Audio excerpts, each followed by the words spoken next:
All right, let's talk about some of the hearings that we saw this week. Kirstjen Nielson was at the House Homeland Security Committee, and she was being questioned by was it Diane Titus, Dina Titus, and the last time Nielson was in front of the committee, she was asked if she ever met a DACA potential recipient. These are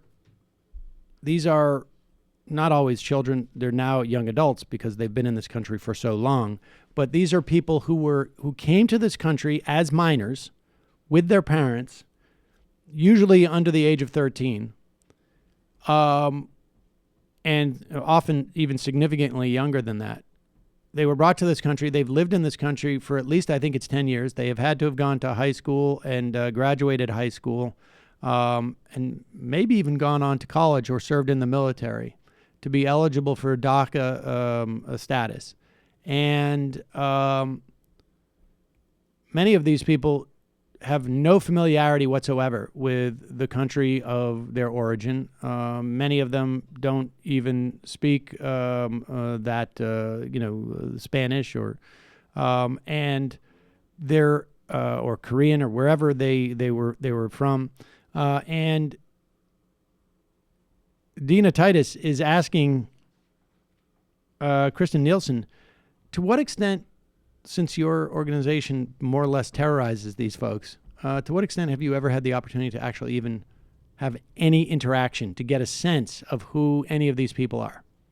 We know that we need comprehensive immigration reform. We'd like to see it be bipartisan. We've reached across the aisle since I was first elected here and gotten nothing in return. But it's more than just border control.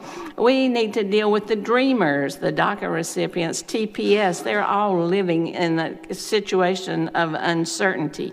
You testified that you had never met a dreamer last year. I wonder, is that still true? No, ma'am. As you know, they have, under the court case right now, they are legally present, and we continue to renew those who were part of the original application process. So have you talked to this dreamer? Do you know anything about their story? I mean, I've got about, thousands of 13,000 actually dreamers in my district. I know their life stories. I know about their families. I'm not just sitting across the courtroom from them. Have you met with any of them? I think that's why we agree that they deserve a legal status, which is what I've said every time I've testified. I support a legal status for the DACA population. So you don't think the dreamers are a security threat to this country? When they commit a crime or they otherwise fail a background check, as you know, they no longer are covered under the DACA program. Do you feel that they are a security threat to this country? Some of them have committed crimes. They're no longer part of DACA. So by definition, if you are a DACA recipient, you have not committed a crime. Do you feel like they're a threat to our economy?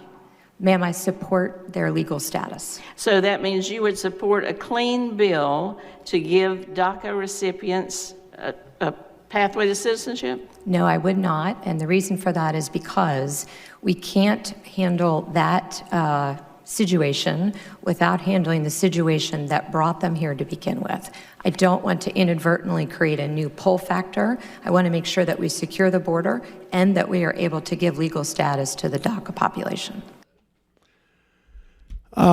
This is somebody who's so desperate to keep her job that she will not answer these questions directly because she knows that she'll get in trouble with her boss. And obviously someone who also has not taken the time.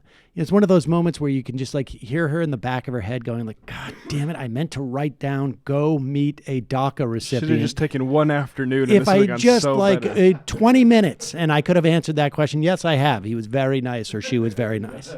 Well, I actually did meet a DACA recipient when I was in Mexico City last weekend. He was brought to California when he was little. His Spanish is not that much better than mine, which is to say basic. He's like a total Cali bro. He got a DUI and he had to self-deport to Mexico because they revoked his status. And it's a lot better for you if you leave on your own than if they have to round you up.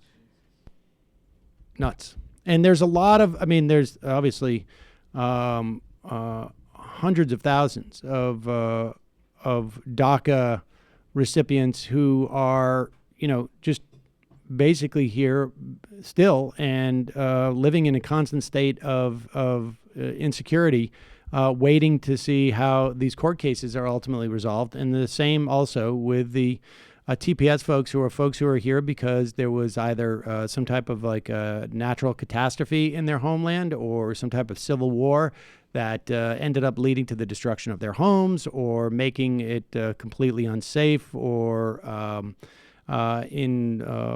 unviable, I guess, to live there, and have come to this country and have been here in some instances 5, 10, 15 years and are now wondering if they're going to have to leave their families and their friends that have, obviously they've accumulated in the course of 10 to 15 years.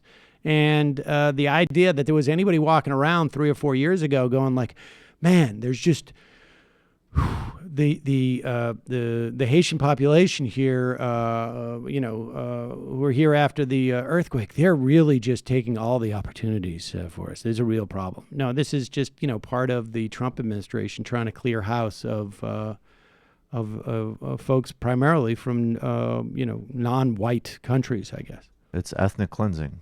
It's white supremacy as either, genuine, deep bigotry or just simply electoral strategy.